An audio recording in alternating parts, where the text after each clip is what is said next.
Today we're there with Mr. White. Mr. White. What you think about Mavado and Kartel link up? Yeah, I don't know nothing strange. It's a good link up. I must say Mavado and Kartel clash too much here, you know, have dancehall for themselves, the two of them, you know.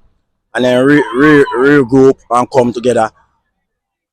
Going on the biggest media with the Prime Minister and the Minister them to start out things and then come back and foot till in there West Kingston down at Tivoli there. Mavado call up Kartel on stage. I know nothing strange. Me a world to everybody I say, oh, Mavado and Kartel a friend and Mavado and Kartel a friend long time. That me say too. A style the man I use and just know say, yo, man want to run dancehall. But people don't understand, and enough of them don't understand. Kartel put Mavado a lead and Mavado put Kartel a lead. And that them answer. Just like Bounty Killer and Beenie Man.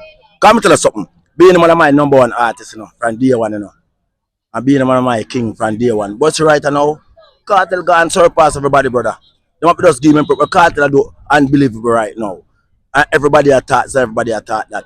Kartel is one of the best artists right now in Jamaica. A man come back and lift dancehall. A man come back and lift party. A man come back and lift everything. And I tell them long time Kartel come from jail. All of them like chopper artists, all of them scammer artists, all of them are going to last. Because they don't have flow and style like Kartel. Kartel is the best artist in the whole world, man. I king up the dancehall. Right now.